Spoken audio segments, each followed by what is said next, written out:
I had more hair than I have now.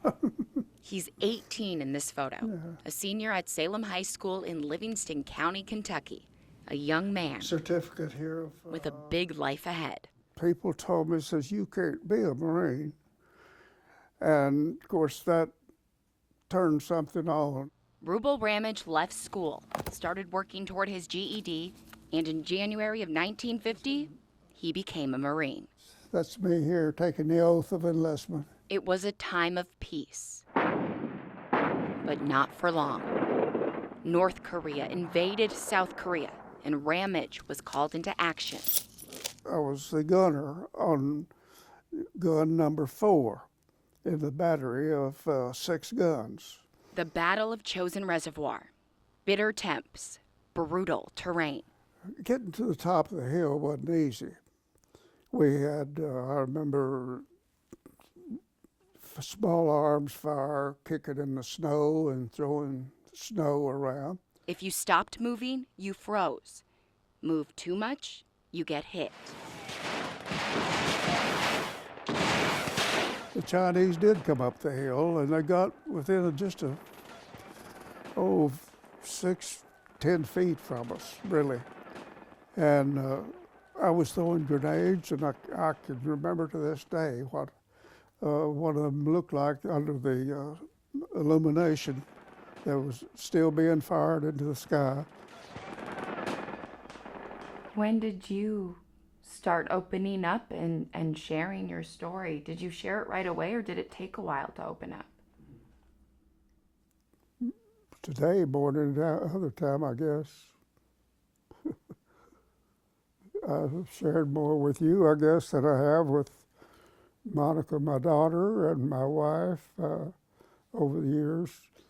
You would talk, sometimes you would say something about your experiences, and of course the people that you're talking to don't have no idea of what you went through.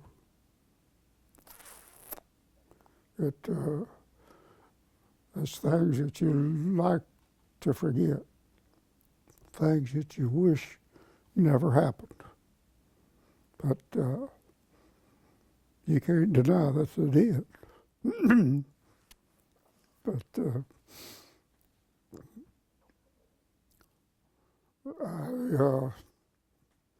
I lost a lot of friends.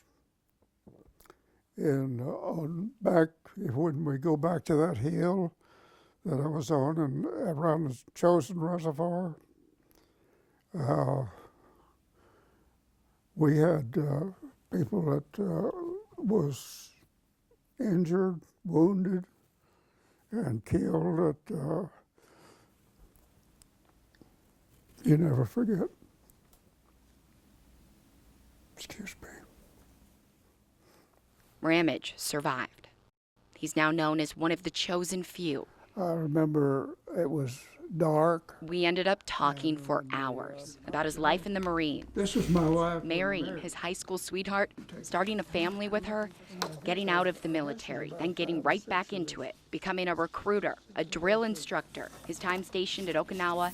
His family even lived in Rome for 2 years, while Ramage helped with security at the American Embassy. See, he was our boss. Once they were back in the States, Ramage went off to fight in Vietnam. I remember looking out the window of the airplane as we was landing, and they were shelling the far end of the airport, mortar fire. And I thought, my goodness, this is a quick way of going into a combat location. This one.